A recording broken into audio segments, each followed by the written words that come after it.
तेहने रूप तेहने गुण। बहुत बहुत धन्यवाद हिनका माँ के। लोग कहे छे बाप बिना माय बच्चा पाल लै छे, लेकिन माय बिना बच्चा नहीं पलाइत रहे छे। आई बच्चा के माँ लग गेलखिन है बदरपुर से, फरीदाबाद से। कतेक नीक बात छै कि बच्चा के प्रस्तुति के लाभ बहुत बहुत धन्यवाद अहाँके। अपराजिता मंच बहुआ प्रकृति के जे छै से शुभकामना दै छियनि गुरु भविष्य के लेल। एकटा गीत और छै ना, मैना के बच्चा प्रस्तुति कऽ लिअ अपन अहाँ जे छै से तहन आर्या से भव्या श्री आयल छथिन कि? हाँ आबि गेल छथिन। गीत गायन में छनि हुनकर, दुनू के साथ में छै, दुनू के साथ में छै ना, दुनू के एकटा अकेले छै। तो साथ वाला उनका दुनू के तैयार करू, इनका बाद जे छै से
Chill,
सर बहुत बहुत आभार अहाँ एलहुँ जैकेट ले ये अहाँके हिनका दुख दै छलनि हेँ बीचमे जैकेट तेँ हमरा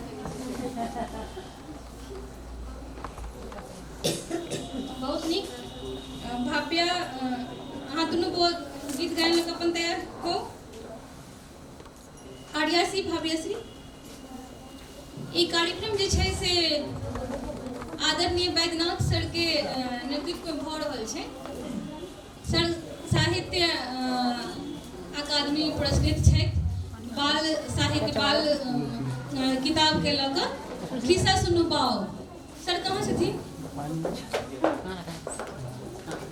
तऽ सरके स्वागत आभार जो अपन समय निकाललनि आर्याश्री भाव्याश्री अहाँ सब अपन प्रस्तुति लऽ कऽ आबी सर बहुत आभार अहाँ समय निकाललिए एलिए सर बाल पोथी खिस्सा सुनू बाओ के लेल साहित्य अकादमी से पुरस्कृत छथिन के पढ़ते क्यों सर के नेतृत्व में एक काज हो रहल छै सर स्थान ग्रहण करियौ अपने बच्चा सबके जे छै से गुनियौ आ अपन आशीर्वचन देबै जहन कार्यक्रम के अंत